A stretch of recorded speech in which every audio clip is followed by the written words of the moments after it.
Исәнмесез, эфирда пәнжешәмбе көне яңалыклары студияда Роза Хабибуллина алга таба койбер темалар турында кыскача. Шәһәрдә алкоголь продукциясының законсыз әйләнешендә гаепләнә, аңа нинди җәза биреләчәк? Чаллыда яңа тукталыш павильоннары урнаштыралар, алар кайда булачак?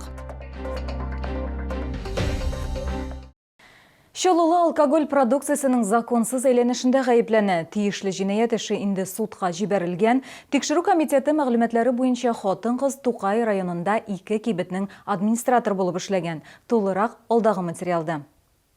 Текшеру версиясы буенча 2023-2024 елларда Чаллы Әҗмәкәй авылында 2 азык-төлек кибетендә администратор булып эшләгән. Билгеле булганча, ул җитәкчелектән яшерен рәвештә үз автомобилендә лицензиясе булган. Бер кибеттән спиртлы эчемлекләр алып, сатарга ярамаган икенче кибеткә алкоголь продукциясын тапшырган. Противоправная деятельность была пресечена в мае 2024 года в ходе спланированных следственных действий и оперативно-розыскных мероприятий, проведенных сотрудниками Следственного управления по Республике Татарстан и регионального МВД. По результатам обыска, проведенного в не имевшем лицензии на продажу спиртного магазине, изъято около 250 литров алкогольной продукции.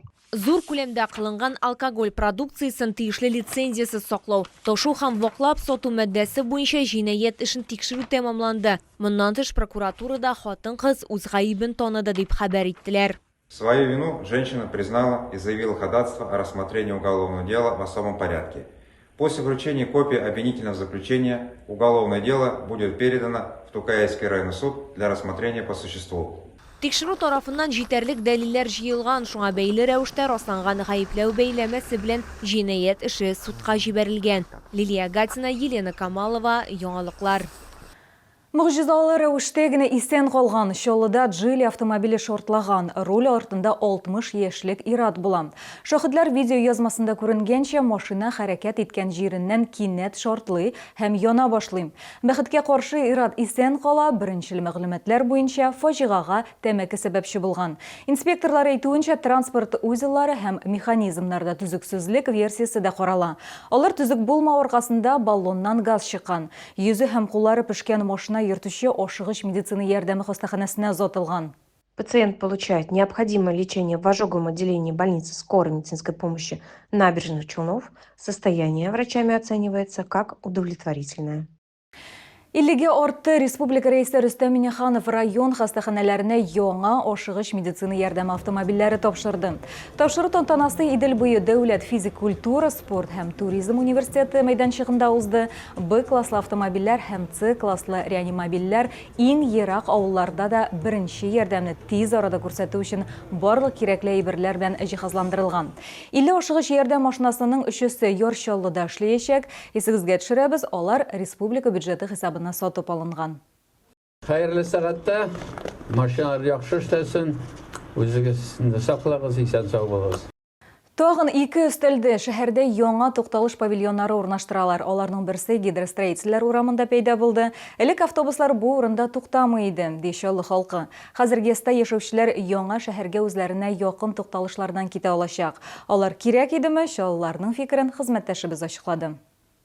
Яңа тукталыш павильонының гидростроительләр урамында Татарстан кунакханәсе тукталышына куйдылар. Хәзер 10-нчы маршрутта яңа шәһәр ягына китәргә мөмкин булачак. Икенче павильон Реч порт тукталышында урнаштырылган инде. Исемлектә алдагы тукталышлар Банк, Полевая һәм Подсолнух. Пассажирлар сүзләренчә, алар маршрут шилтәрендә бу үзгәрешләрне бик көткәннәр. Хәзер яңа шәһәргә яки Сидоровка ягына китү өчен ерак барырга кирәкми, диләр пассажирлар.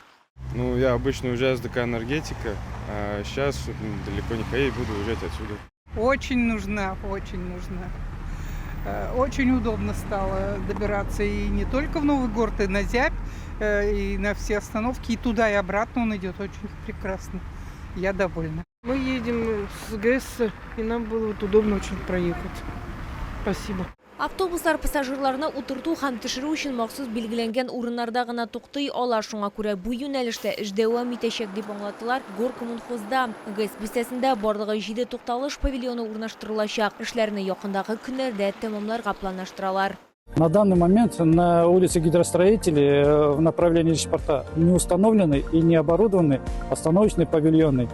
В связи с недопущением нарушения правил дорожного движения водители маршрута номер 10 муниципального унитарного предприятия не имеют права останавливаться в местах, не предназначенных для посадки и высадки пассажиров. По устранению этих временных неудобств ООО «ПАТ» начал работу по установке остановочных павильонов. ГЭС бистәсендә яшәүчеләр яңа тукталышларга әлбәттә шат, әмма маршрут читләренә төзәтмәләр кертүне сорадылар. Аларның сүзләренә караганда, хәзер мәсәлән Бан һәм Полевая тукталышларынан Центральная һәм Универсам тукталышларына күчеп утырып кына китәргә мөмкин. 10нчы маршрут аларга кадәр барып җитми. Студенческая тукталышында ул Мәләкәс Орья ягына борыла. Удобнее было бы, что десятка шла бы прямо по Муцин-Шалиля в сторону Нового города. Потому что, получается, он дублирует 26-й. Просто 26-й, он раньше ходил до мясокомбината, а сейчас он около парка заворачивает и идет от Студенческой в сторону Землекесия. И десятка также, она вот объезжает Полевую, идет в сторону Землекесия. А нам хотелось, чтобы доехать до рынка, до Центральной, например, до церкви. Это не получается. Шоулардан тәкъдимнәр кабул ителә. Башкарма комитетта хәбәр итүләренчә, халыкның барлык хәбәрләре дә анализлана. Лилия Гатина, Яна Вальдю, Тимур Сафронов, Яңалыклар.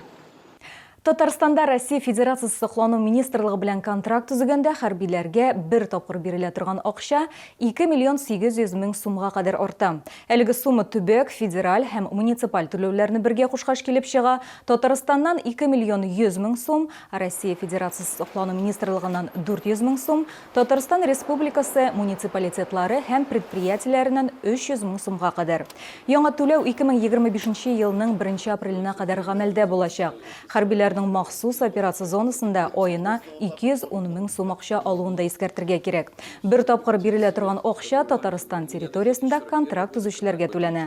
Башка төбәкләрдә яшәүчеләргә һәм чит ил гражданнарына контракт төзегән вакытта яшәү һәм юл өчен түлиләр. Моңа нибары бер көн вакыт китә, чөнки Казанда узган елдан бирле батыр контракт хезмәтенә кабул итү үзәге эшли. Россия Федерациясы кораллы көчләре сафларында контракт буенча хезмәт итү, шулай ук премияләр, ламалар һәм түләүләр турында 117 телефоны буенча белергә була. Шулай контракт буенча хәрби хезмәткә сойлап алу пунктына мөрәҗәгать итәргә мөмкин. Моннан тыш 8800 222 5900 номеры буенча да шалтыратырга була.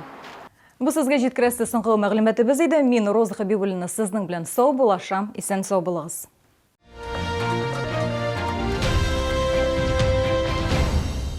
Комфортное лечение зубов по доступным ценам. Стоматология «Улыбка». 39 23 23.